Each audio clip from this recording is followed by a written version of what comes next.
Just imagine for a moment, as you hear these words, something familiar, yet unfamiliar, begins to stir deep within you.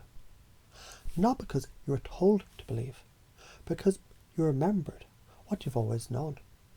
Like a key fitting effortlessly into a lock.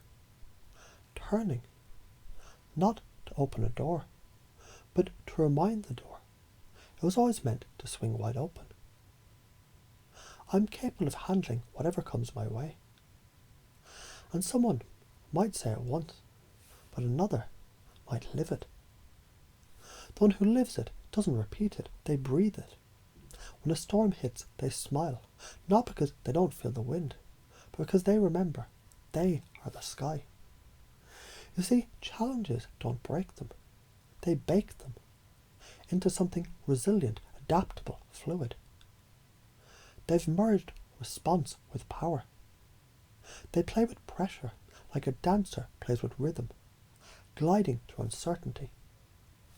What if each breath you take right now becomes an installation of that truth? Because the body already knows how to relax. The mind already knows how to learn. The unconscious knows how to transform with just the right suggestion. So listen to the structure hidden beneath the sound. A person, let's call him Alex, used to think adversity was the enemy. Every setback a reason to shrink, to spiral, until one day he paused and asked a better question. What if this is here for me, not to me? And in that moment, something clicked. He stopped resisting the rain and started learning to dance, soaking it in. You're not just hearing a story, are you? You're remembering something you've already known. Your energy is magnetic, your presence, your posture, your playful gaze. They all speak before words ever do. And the more you speak through energy, the more life responds in kind. Have you ever seen someone walk into a room and change the temperature without saying a word? They know. People don't respond to reality. They respond to beliefs, to frames stronger than fear, to certainty that doesn't shout, it smiles. Now let's spiral deeper.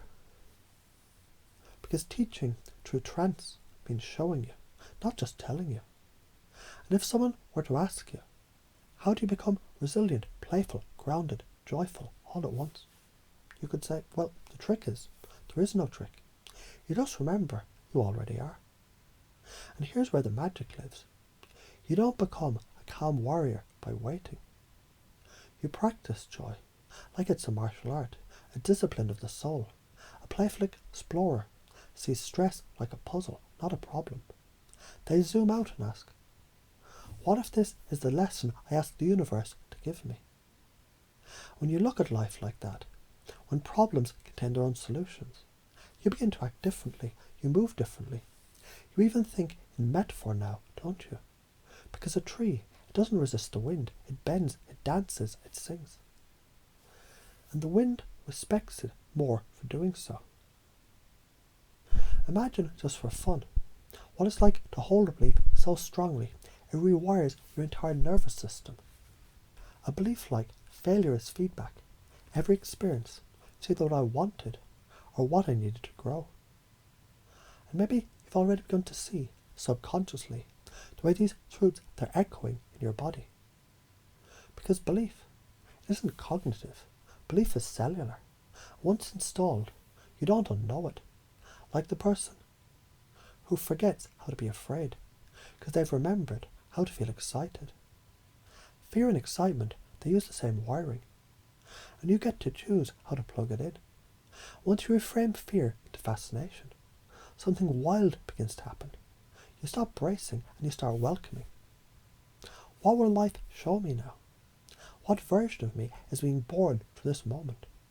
You feel that click, that subtle shift in your spine, your breath, your vision. That is installing. That belief being born not by force but by flow. Now imagine another person. Let's say your name is Maya.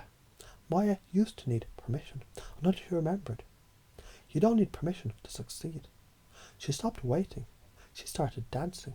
She built momentum. She realized self-discipline wasn't restriction. It was freedom wearing a new outfit.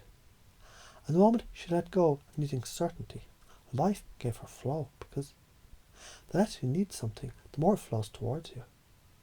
When she learned to say, I'm enough, I'm loved and supported, everything is temporary, and so is this.